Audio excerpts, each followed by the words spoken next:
सो hello students, आप Riemann के lecture number 2 ते पहुँच गए हैं जी तुहाडे कोल। ठीक है जी।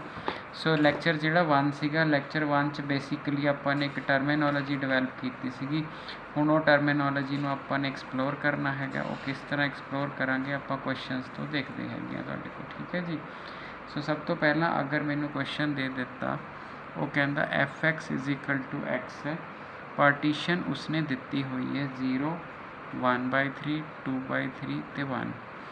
सो पार्टीशन दिती हुई है तो वो आपां नूं कहता find LPF and UPF। So LPF find करना है जी, एक आपां ने UPF फाइंड करना है तुहाडे कोल। ठीक है जी। सो पार्टीशन जिहड़ी है वो 0 तो 1 ही है ना, इसका मतलब इंटरवल तो तुहाडा x0, x1, x2, x3।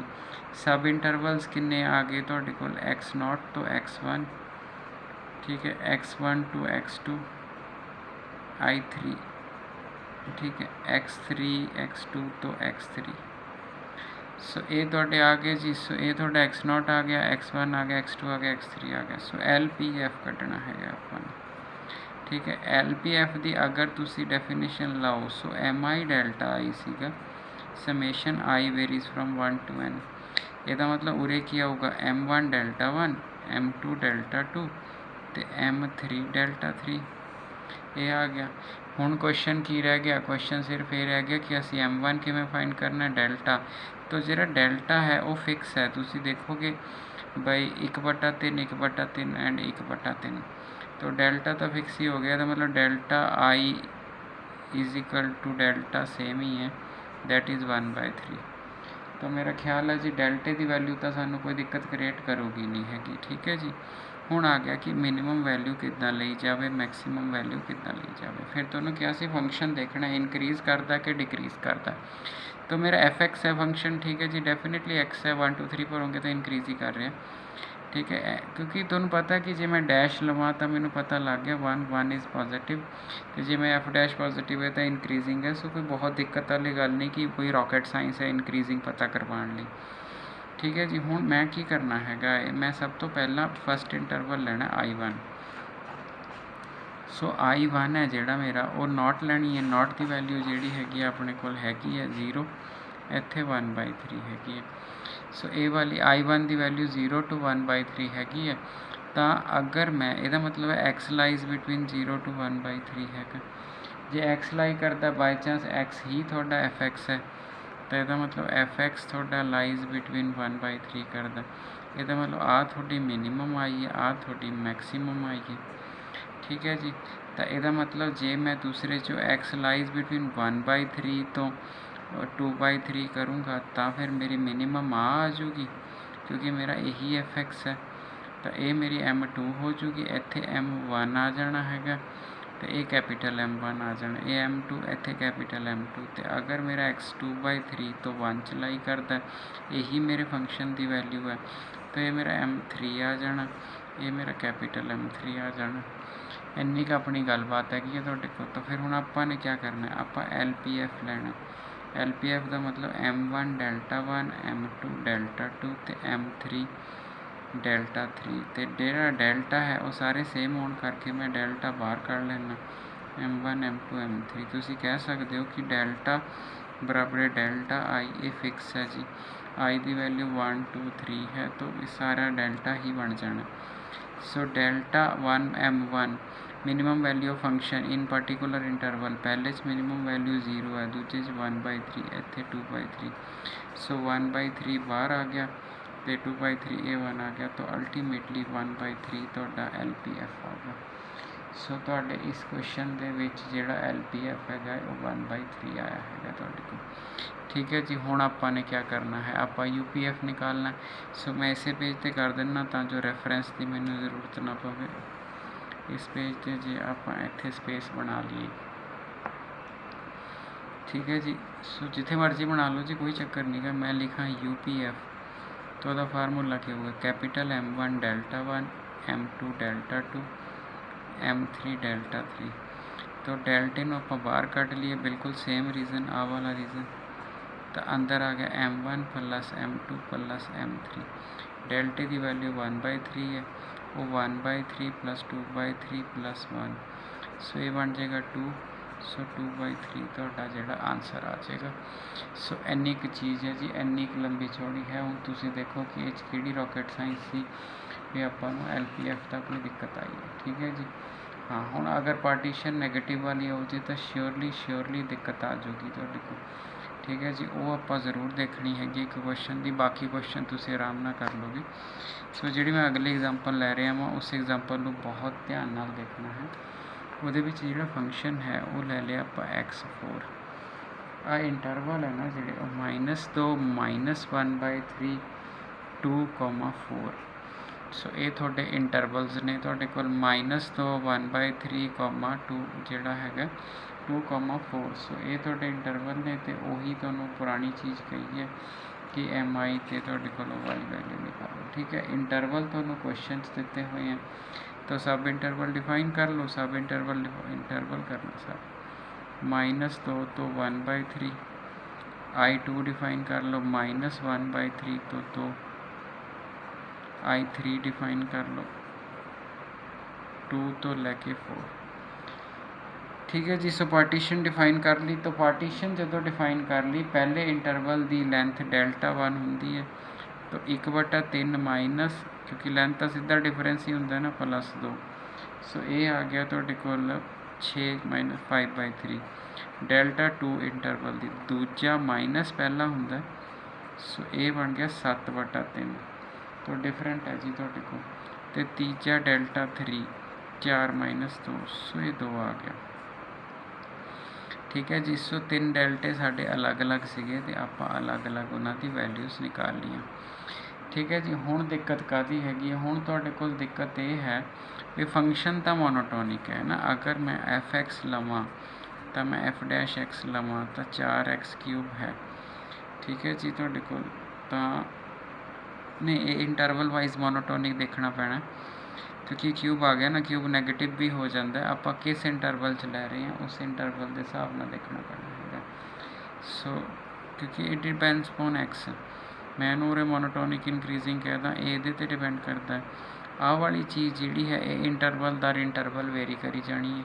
सो फिलहाल मैं उन्होंने कुछ भी मोनोटोनिक इनक्रीजिंग डिक्रीजिंग नहीं लैंदा, इस पॉइंट पर मैं गल नहीं करता। ठीक है जी। हुण आपां अगे चलते हैं तो आपां अपना इंटरवल नंबर 1 तो ही शुरू करते हैं। सो मेरा जो इंटरवल नंबर 1 सी, अगर मैं पिछों तारा -2 तो लैके -1/3 तक है तुहाडे कोल। ठीक है जी। ये मेरा इंटरवल 1 है। f(x) मेरा x की पावर 4 है। Δ1 मेरा मैं निकाल चुकिया वहाँ इधर जी 5/3 है। सो पहला आप ये पॉसिबिलिटीज़ ही एक्सप्लोर करते हैं कि मेरा मिनिमम वैल्यू तो मैक्सीमम वैल्यू क्वेश्चन की किमें निकलेगी। ठीक है जी। तो वो वाली वैल्यू आप देखिए तुहाडे कोल। हुण जरा ध्यान नाल देखो, तुहाडे कोल x लाइज बिटवीन -2 तो -1/3 है। तो जे तुसीं इहदी 4 पावर रेज कर दो तो आप घाटे चले जावांगे, क्योंकि इत्थे 1/3 आ जाएगा तो मारे जावांगे। इसदा मतलब पहला नैगेटिव ना गुणा करांगे। ठीक है, दोनों नेगेटिव आ गए, कोई दिक्कत नहीं। इसदा मतलब नेगेटिव x > 1/3 > 2 है। जदों 4 पावर रेज करोगे तो यदि 4 रेज हो जूगी, यदि 4 रेज हो जूगी, यदि 4 रेज हो जूगी। सो 1/, ठीक है, 981 आ जाएगा। सो 1/81 थोड़ी मिनिमम वैल्यू आ जाएगी, तो पूरे 16 आ जाएगा। ਇਹਦਾ मतलब थोड़ी M1 आ जाएगी, तो जी थोड़ी M2 है ये आ जाएगी। M1 सॉरी वो कैपिटल लो। ये पहली पॉसिबिलिटी है तुहाडे कोल। इस पॉसिबिलिटी कोई दिक्कत वाली गल नहीं हैगी, तुहाडे पास ये ट्रू हो जाती है, सब दी सॉल्व हो जाती है। अब एक नैगेटिव एक पॉजिटिव इंटरवल हमेशा गड़बड़ करता है, क्योंकि वो सपलिट करना पैंदा। सो अगला इंटरवल है जिहड़ा मेरा, उन्होंने आपां बहुत ध्यान नाल देखांगे जी की करना है। अगला इंटरवल एक नैगेटिव वैल्यू हैगी है। सो -1/3 तो 2 तक है। तो x इनू बिलोंग करता, ये थोड़ा I2 है। जे I2 है तो x लाइज बिटवीन इत्थे तो इत्थे है। तो जे बाई चांस मैं पावर रेज करा फिर तो काम खराब हो जाना ना तुहाडे कोल जिहड़ा हैगा। तो इसदा मतलब मैनू करना की पऊगा, मैनू इनू सबलिट करना पऊगा विद 0 तो इत्थे 0 आ मैनू सपलिट करना पऊगा। हुण जदों आपां सपलिट करना हैगा है ਤਾਂ ਤੁਸੀਂ ਫਿਰ ਇਹਦੀ ਤਾਂ ਸੈਟਿੰਗ ਹੋ ਜੂਗੀ। ਜੇ 4 ਰੇਜ਼ ਕਰੋਗੇ ਤਾਂ ਤੁਹਾਡੇ ਪਾਸ ਆ ਜਾਏਗਾ ਤੁਹਾਡੇ ਕੋਲ 16, ਠੀਕ ਹੈ। ਪਰ ਜੇ ਇਹਦੀ ਕਰੋਗੇ ਸੈਟਿੰਗ ਇਹਦੀ, ਫਿਰ ਤੁਸੀਂ ਨੈਗੇਟਿਵ ਨਾਲ ਗੁਣਾ ਕਰੋਗੇ, ਠੀਕ ਹੈ। ਨੈਗੇਟਿਵ x ਹੋ ਜਾਏਗਾ, ਨੈਗੇਟਿਵ x ਗ੍ਰੇਟਰ ਦੈਨ 0, ਤਾਂ ਇਹਦੀ ਫਿਰ ਤੁਸੀਂ ਸਕੇਅਰਿੰਗ ਕਰੋਗੇ, ਸੌਰੀ 4 ਪਾਵਰ। ਸੋ 4 ਪਾਵਰ ਇੱਥੇ 0 ਅਤੇ ਇੱਥੇ ਤੁਹਾਡੇ ਕੋਲ 1/81 ਆ ਜਾਊਗਾ ਤੁਹਾਡੇ ਕੋਲ, ਠੀਕ ਹੈ ਜੀ। ਅਤੇ ਇੱਥੇ ਤੁਹਾਡਾ fx ਲਾਈਜ਼ ਬਿਟਵੀਨ 0 to 100, ਠੀਕ ਹੋ ਗਿਆ ਜੀ। ਹੁਣ ਆਪਾਂ ਮਿਨੀਮਮ ਅਤੇ ਮੈਕਸੀਮਮ ਵੈਲਿਊ ਦੇਖਣੀਆਂ ਨੇ ਤੁਹਾਡੇ ਕੋਲ, ਠੀਕ ਹੈ ਜੀ। ਮੈਕਸੀਮਮ ਇਹਨਾਂ 'ਚੋਂ ਦੇਖੀ ਦੀ ਹੈ। ਸੋ ਮਿਨੀਮਮ ਜਿਹੜੀ ਤੁਹਾਡੀ ਆ ਗਈ m2 ਦੀ 0 ਆ ਗਈ, ਅਤੇ ਜਿਹੜਾ ਮੈਕਸੀਮਮ ਆ ਗਿਆ ਉਹ 16 ਆ ਗਿਆ, 1/81 ਨਹੀਂ ਆਏਗਾ। ਸੋ ਇਸ ਚੀਜ਼ ਦਾ ਬੜਾ ਠੀਕ ਠਾਕ ਧਿਆਨ ਰੱਖਣਾ ਜੀ, ਇੱਥੇ ਗੜਬੜ ਹੋ ਜਾਂਦੀ ਹੁੰਦੀ ਹੈ। ਵੱਡੇ 'ਚੋਂ ਮੈਕਸੀਮਮ ਚੱਕ ਲਓ, ਛੋਟੇ 'ਚੋਂ ਮਿਨੀਮਮ ਚੱਕ ਲਓ। ਥੋੜਾ ਛੋਟਾ ਤਾਂ ਬਾਈ ਚਾਂਸ 2 ਹੀ 0 ਹੈ, ਬੜੇ 'ਚੋਂ ਮੈਕਸੀਮਮ ਚੱਕਣੀ ਹੈ। ਸੋ ਇਹ ਆਪਾਂ ਇਸ ਤਰ੍ਹਾਂ ਸੋਲਵ ਕਰਨਾ ਹੈਗਾ ਤੁਹਾਡੇ ਕੋਲ, ਠੀਕ ਹੈ ਜੀ।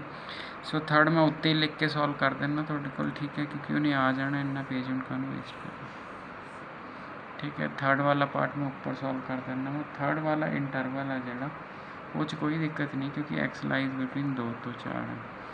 तो अगर x की पावर 4 रेज करांगे तो इत्थे 16 आ जाएगा, इत्थे 256 आ जाएगा तुहाडे कोल, ठीक है जी। इसका मतलब की होया, इसका मतलब होया कि m3 मेरा 16 आ गया तो कैपिटल M3 मेरा 256 आ गया, ठीक है जी। सो हुण आपां ने करना की हैगा, आपां ने करना LPF। LPF का मतलब है M1 डेल्टा 1, M2 डेल्टा 2 तो M3 तो डेल्टा 3। तो जे पिछला पेज फरोलो तो तुहानूं सारियां वैल्यूज़ मिल जाएगी। सब तो पहला आपां मैं पिछों देख के लिख देना जी, तुहानूं जो पेज मिलणगे तो डेल्टा 5/3, 7/3 तो 2, 5/3, 7/3 तो 2, ठीक है। हुण पहले केस M1 कितना आया सीगा, तो इंटरवल 1 के केस मिनीमम वैल्यू 1/81 आई सी। क्वेश्चन नंबर 2 के केस मिनीमम वैल्यू 0 आई सी। 3 वाले केस विच मिनीमम वैल्यू आई है 16, ठीक है जी। सो ये आ गया तुहाडे कोल 5, ठीक है जी।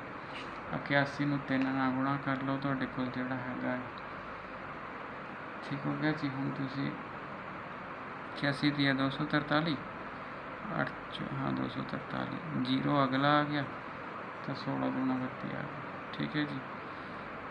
सो इनू कैलकुलेट कर लेना, वैसे इन्ना क्या होगा। सो जोड़ना जोड़ कर लेना, सीधा भी लिख दिता तो गलत कोई नहीं गा, लिख सकते हैं आप, ठीक है जी। इस तरह हम तुसी UPF निकालना है। UPF विच कैपिटल MI डेल्टा 1 कर देना, M2 डेल्टा 2 कर देना, M3 डेल्टा 3 कर देना, M पहले दी मैक्सीमम वैल्यू गुणा 5/3, ये तो मैं उरों देख के लिख रहा हूँ। फिर यदी वैल्यू इत्थे 7/3, फिर यदी वैल्यू तो ये हैगी 2। सो हुण रह गई मैक्सीमम वैल्यूज़। सो मैक्सीमम वैल्यू मैं पिछले क्वेश्चन च ले आना।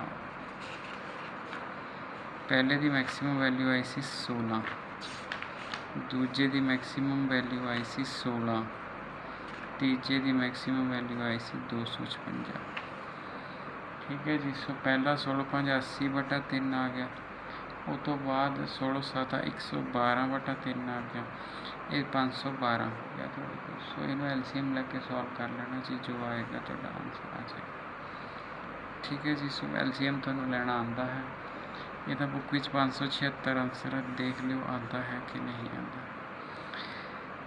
ठीक है जी। सो मेरा ख्याल है जी तुहानूं ठीक ठाक ढंग नाल हुण एक नमैरिकल क्वेश्चन तो हैंडल करना आ गया तुहाडे कोल, ठीक है जी। सो आप चलते हैं जी, पार्टीशन का कोई दिक्कत वाली गल नहीं हैगी तुहाडे कोल। आप एक क्वेश्चन होर लैने तुहाडे कोल, नैक्सट लैक्चर ट्रिग्नोमैट्री लवांगे, ये सीधा ही लैने। तो उहदे विच मैनूं fx दिता होया 0 to 1 दिता होया, तो वो कहता कि जिहड़ा हैगा n इक्वल पार्ट्स च डिवाइड करना, तो यदा मतलब b - a/n होगा थोड़ा h। सो 1 - 0/n हो गया। तो हुण जदों आपां ने डिफाइन करना हैगा है, पहला तो 0 ही आऊगी पार्टीशन विच, फिर तुसीं की करोगे 0 + h ਤਾਂ 0 + 1/n, फिर तुसी 0 + 2h करोगे, ये थोड़ा x0 है, ये थोड़ा 1 है, इधर 2 है, ठीक है जी। ये थोड़ा आ जाएगा 2/n, फिर अगली 3/n हो जाएगी, ठीक है जी, x3। तो जो 3 ਨੂੰ 3/n कहने हो तो xn n/n हो जाएगी, तो ये 1 आ जाएगा। तो पार्टीशन डिफाइन कर लीजिए। इस क्वेश्चन 'ਚ पार्टीशन नहीं ਦਿੱਤੀ ਹੋਈ जी, इस करके ਆਪਾਂ ਕਹਿ ਰਹੇ ਹਾਂ ਤੁਹਾਡੇ ਕੋਲ हो गया जी। ਹੁਣ ਆਪਾਂ ਨੇ क्या करना ਹੈਗਾ ਤੁਹਾਡੇ ਕੋਲ ਇਹਦੇ ਵਿੱਚ श्योरली ਤੁਹਾਡੇ ਕੋਲ, अच्छा मैं फंक्शन नहीं डिफाइन किया, मैं इंटरवल ही लिखता गला। सो फंक्शन आए जी, इंटरवल आए। सो फोन अगे बैठ के पढ़ाना बहुत मुश्किल है। क्लास में माड़ा जिहा गलत लिखो, बच्चा रोक दिंदा, सर इत्थे आ नहीं आ, इत्थे फोन ते तां कई बार 20 मिनट बाद ही पता लगता भी गलत ही चल रहा सी। सो ठीक है जी, तो नहीं गलत चल रहा, चिंता ना करो, मैं जनरल एग्जाम्पल दी है, ठीक है। बाकी तुसी सियाणे हो, जो गलती लग भी गई दस दो भी है गलती। तो ये थोड़ी पार्टीशन है, तो मैं पार्टीशन यूनीफॉर्म की है, तुसी देखो ना, मैं खुद की है ना, तो यूनीफॉर्म है, तो इसका मतलब डेल्टा आई तो डेल्टा दोनों मेरे सेम है, और वो 1/n है। सब तो मेन चीज़ की मेरा पहले वाला काम था निबड़ गया। दूसरी चीज़, इस तरह के क्वेश्चन दे विच मैं की करना हुंदा, मैं xi ते -1 ते xi लेना हुंदा, ते जिहड़ा मेरा mi हुंदा वो हुंदा तुहाडे कोल, ठीक है। अगर आपां सीधा ही mi ओ कड्ढना है, आपां गल्ला नहीं कड्ढना, GLB ऑफ fx इन ਇਹਦੇ ਵਿੱਚ ਹੁਣ फंक्शन की है मोनोटोनिक इनक्रीजिंग, 0 तो 1 विच इनक्रीजिंग ही x, ठीक है। तो यदा मतलब की होया, अगर इनक्रीजिंग फंक्शन है तो असी पहली वाली वैल्यू तो लवांगे, तो यदा मतलब यदा आंसर की आ गया, फंक्शन इनक्रीजिंग है ना, इनक्रीजिंग का मतलब ये होया, तो अरे fx की तुसीं ग्राफ देखो ना, ये इनक्रीज ही है, और की है 1 ते जाके 1 ले लूँ, रुकना पैना इनू 1,1 ते। सो इनक्रीजिंग फंक्शन है, इनक्रीजिंग फंक्शन मिनिमम वैल्यू छोटे ते लगेगा, तो यदा मतलब f ऑफ x आ रहेगा थोड़ा, ठीक है जी। तो यदा मतलब है मैनू f ऑफ xi लैनी पैनी है, तो f ऑफ xi की होगी जे रस्ते चुरे xi डिफाइन करांगे, मैकेनिज़म समझ लो जी, बाकी कुछ नहीं। xi डिफाइन करोगे तो i/n ही होगी ना, ठीक है। तो जे xi -1 डिफाइन करोगे तो वो i-1/n हो, तो यदा मतलब मैं i-1 लेना, तो f कौन है, x की जगह तो i-1/n आ जाओ। सो आ स्टैप देख लो, जे fx बराबर x हो, मैं थोनों कमा f1 फाइंड करो तो आंसर 1 दोगे, ठीक है जी। मैं कमा 2 फाइंड करो, 2 करोगे, तो मैं कमा f ऑफ xi माइनस करो, तो फिर f ऑफ x थोड़ा x है, तो जे मैं इत्थे i-1/n भरा, वो आ वाला इंटरवल, तो श्योरली आ जाएगा। तो मेरा ख्याल है जी तुहानू समझ आ गई इंटरवल। तो जो इंटरवल समझ आ गई, तो LPF की जी डेफिनेशन है वो हैगी i varies from 1 to n, mi ते नाल डेल्टा i। अब i varies from 1 to n तो रहना ही रहना है, mi की वैल्यू तुसी i-1/n कर ली, डेल्टा i वो 1/n है। समेशन i ना वेरी कर दिए, इस करके 1/n² तो बाहर निकाल दो, i varies from 1 to n, तो आ गया तुहाडे कोल। ते जे मैं i की वैल्यू 1 भरा तो 0 तो शुरू होएगा, फिर 2 भरा तो 1 आएगा, लास्ट विच n-1 आएगा। सो ये बन गया 1 to up to n, इसका फार्मूला क्या होगा, n × n-1/2, इत्थे 1/n² है, एक ये ना कट दिए, सो n-1/2n तुहाडा सम आ गया तुहाडे कोल। तो मेरा ख्याल है जी तुहाडे पास इस विच कोई डाउट नहीं हैगा, तो जिहड़ा तुसी UPF है, UPF तुसी बड़े वधिया ढंग नाल कढ सकदे हो। किवें तुसी UPF लिखोगे, ठीक है जी। राइमन कल्ला 2.5 क्वेश्चन दिंदा जी, इस तो वधिया चैप्टर मिल सकदा कोई तुहाडे कोल, ठीक है। तो UPF जिहड़ा हैगा तुहाडे कोल, ਉਹਦੇ ਵਿੱਚ ਤੁਸੀਂ ਕੀ ਕਰਨਾ, summation i from 1 to n ਤੇ कैपिटल mi ਤੇ ਨਾਲ डेल्टा i। अब कैपिटल mi ਕੀ ਹੁੰਦਾ, ਇਹ ਹੁੰਦਾ maximum value of fx in xi, तो हम तुहानू पता है मैक्सिमम वैल्यू बड़े ते ही लऊगा, मोनोटोनिक इनक्रीजिंग फंक्शन है ना, तो यदी वैल्यू i/n आएगी। सो summation i/n into delta i, so summation i varies from 1 to n 1/n² bar summation delta i 1 तो लेके n तक, तो 1 to 3 up to n 1/n², 1 + 2 + 3 up to n, ठीक है जी। सो इत्थे तक पहुँच गए 1/n², ये होंगे n इंटू n प्लस 1/2, एक कट देंगे। सो अल्टीमेटली आंसर आ गया n प्लस 1/2n। ठीक है जी। सो इन्ना कर लो जी, बाकी नैक्सट लैक्चर च करांगे। Thank you.